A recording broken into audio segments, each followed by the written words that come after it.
Tahaksin kõigepealt küsida, mida see tähendab, sest see uudis just jõudis siia. Me teame, et Liibanon ütleb, et Iraani suursaadik peab sealt lahkuma. Samuti teame, et Iraani toetatud terrorirühmitus Hezbollah on Liibanonis kohal. Seega on see Liibanoni valitsuse avaldus huvitav samm, mis näitab, et nad põhimõtteliselt nõuavad, et Iraani suursaadik Liibanonis lahkuks riigist mõne päeva jooksul. Kas see on midagi sümboolset või on see pigem samm, mis avaldab täiendavat survet nii Iraanile kui ka Hezbollah'le? Nagu oleme rääkinud ja paljud vaatajad teavad, on Iraani ja Hezbollah suhe kestnud aastakümneid. Iraan oli suuresti vastutav Hezbollah loomise eest Liibanonis 80ndate alguses. Seega, isegi kui Iraani suursaadik Liibanonis ei avalda Hezbollah'le kui organisatsioonile otsest ja igapäevast mõju, annab see siiski teatud mõttes selge sõnumi. Jääb üle näha, kuidas Iraan ja Hezbollah reageerivad. Kas Hezbollah ründab Liibanoni valitsust? Tõenäoliselt mitte, kuid see suurendab taas survet nii Iraanile kui ka Hezbollah'le. Tahan teile ekraanil näidata seda otsepilti Beirutist, Liibanonist. Kuna Iisraeli armee väidab, et viib läbi rünnakuid Hezbollah tugipunktide vastu. See on lisaks sellele, mis toimub Iraanis islami revolutsioonilise kaardiväe tugipunktidega. Me ei näe siin praegu mingit suitsu tõusmas, kuid me teame, et nägime natuke suitsu mõni aeg tagasi. Aga taaskord ütlevad Iisraeli kaitsejõud, et nad jätkavad neid rünnakuid ja lõppu pole näha. Tahtsin küsida, milline on olukord praegu? 4. nädalast rääkides kuulsime president Trumpi. Ta ütles, et see võib varsti lõppeda, et ta töötab Iraani ametivõimudega, et proovida jõuda kokkuleppele, mis lõpetaks selle kõik korraga. Nii et milline on olukord praegu? Kas me oleme selle kõige lõpule lähemale? Jah, Josh, see on $1 miljoni küsimus. Lähme tagasi 28. veebruarile, mil algas Iisraeli ja USA sõjaline kampaania. President Trump ütles juba siis, et need operatsioonid võivad kesta 4–6 nädalat. Nüüd algab 4. nädal. See oli esialgne ajakava, mida kõik, eriti Iisraeli endised sõjaväelased, tõenäoliselt planeerisid. Aga isegi kui oleme 4. nädalas, ei tundu, et iraanlased oleksid valmis alla andma. Istuma laua taha, olgu see Genfis, Omaanis või mujal, kus nad pidasid kaudseid läbirääkimisi Ameerika Ühendriikidega. Ja sina ja mina oleme sellest ka varem rääkinud, et proovida kokkuleppele jõuda. Nad võitlevad jätkuvalt, kuid palju väiksema sõjalise võimekusega kui kampaania alguses 2 või 3 nädalat tagasi. Kuigi nad on rünnaku all, on neil endiselt osa oma rakettidest ja droonidest alles ning nad kasutavad neid ressursse edasi. Sõjaliselt muutub Iraan iga päevaga üha nõrgemaks, kuid neil pole siiski veel kogu võitlusvõime täielikult kadunud. Seega on küsimus selles, kui kaua see kampaania veel kestab ja mida Iraan ette võtab. Nad naasevad taas läbirääkimistele, et täita Ameerika Ühendriikide nõudmised. Võitlus kestab ilmselt veel 6 kuni 28. veebruarini, raske täpselt öelda. Jah, me justkui jälgime, kuidas kõik lahti rullub. Siin on palju küsimusi. Mis puudutab võimalust, et Ameerika väed siseneksid Iraani pinnale, siis praegu ei tundu see isegi kaugeltki võimalik. Mõelgem siis ka kogu Zeva tegevusele enne 28. veebruari perioodil. Rääkisime sellest juba jaanuaris ja veebruari alguses, kui saadeti 2 lennukikandja löögirühma. Need tegevused ei toimunud kõik korraga. Aga need liikumised, 100 Ameerika lennukite saatmine Exinua baasidesse piirkonnas ja kogu lisavõimekus, mis sellega kaasnes. Nii raketitõrje kui ka luurevaldkonnas toimus jõudude koondamine vähemalt 2 kuni 3 kuud enne 28. veebruari.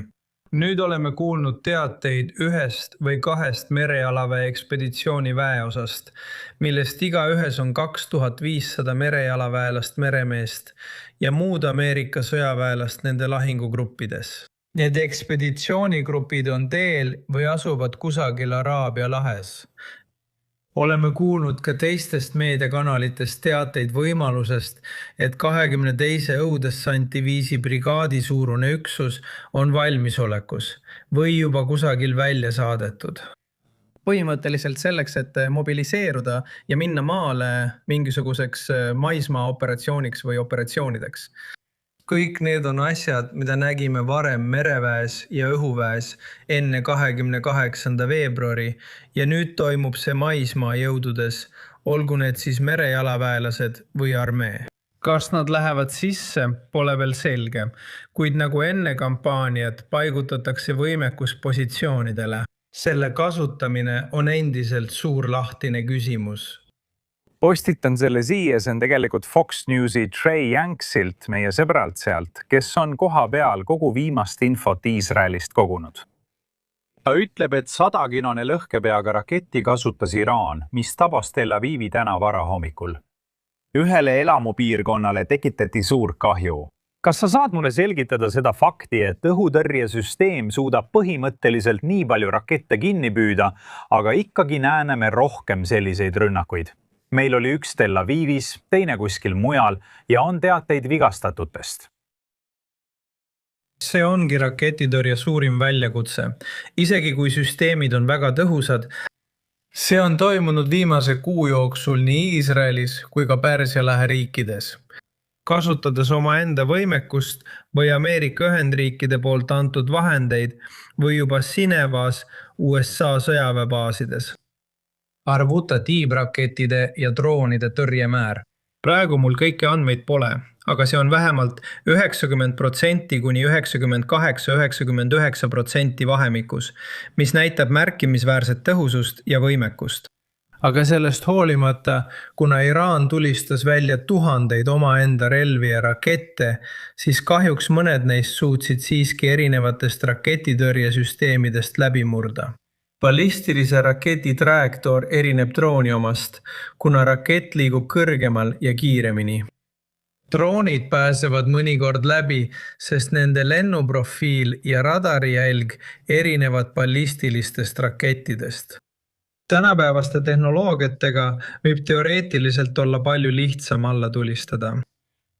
Ja kui palju droone on Iraanil veel, mida saaks kasutada ja millel võiks olla erinevad tüüpi laengud nende vastu, see on lahtine küsimus.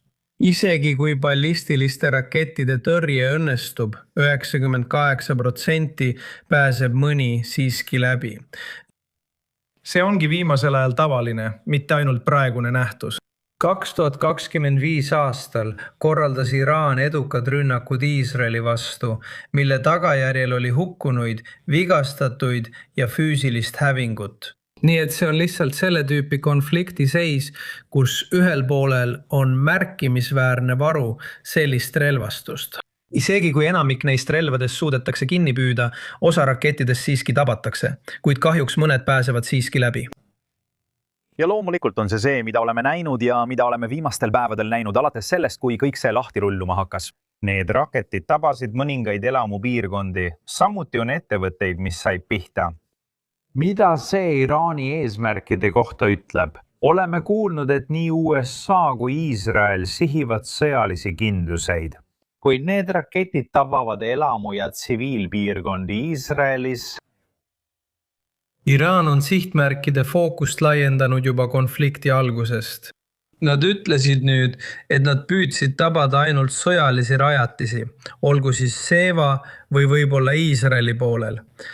Aga me kõik nägime rünnakuid, olgu need tiibraketid, ma mõtlen ballistilised raketid, või droonid, mis läksid sellest palju kaugemale, püüdes tabada tsiviilsihtmärke. Energiataristu, samuti Pärsia lahe riigid, oli mõni päev tagasi, ma usun, katse ballistiliste rakettidega rünnata Iraani tuumareaktorit. On Dimona, rajatis Negevi kõrbes. Nii et me nägime, kuidas Iraan laiendas oma sihtmärkide fookust tõenäoliselt islami revolutsioonilise kaardiväe juhtimisstruktuuri kaudu. Nad juhivad ballistiliste rakettide, tiibrakettide ja droonide programme ning neil pole enam piire.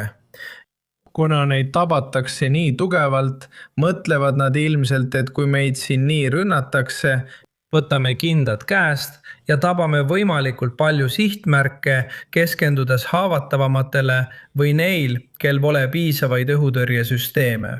See on ilmselt Iraani mõttelaad. Ja nagu alati on see mu viimane küsimus sulle. Mida sa järgmiste tundide ja päevade jooksul jälgid? Sest üks asi on muidugi see, kas Seva ja Iraan jõuavad mingisuguse kokkuleppe või lahenduseni. Milline võib olla Iisraeli roll selles? Mida täpselt sa jälgid? Kõik käib kiiresti. Nädalavahetusel kuulsime president Trumpi ütlemas, et Iraanil on 48 tundi aega, et võitlus lõpetada. Vastasel juhul annaks ta käsu rünnata kogu riigi nafta- ja gaasi infrastruktuuri. Aga seda ei juhtunud, sest eile muutis president oma tooni ja ütles, Iraani nafta- ja gaasi infrastruktuuri vastu on 5-päevane rünnakupaus. Aga kas see muudab Iraani käitumist? 5-päevane tähtaeg lõpeb. Kui see juhtub, täidab president Trump nädalavahetusel tehtud ähvarduse. Me kõik peame seda jälgima. Iraanlased on öelnud, et diplomaatia ega tõsist dialoogi pole. Isegi kui president Trump ütleb, et mõlemal poolel on erinevad lood. Ja me mainisime võimalikku maismaavägede kasutamist.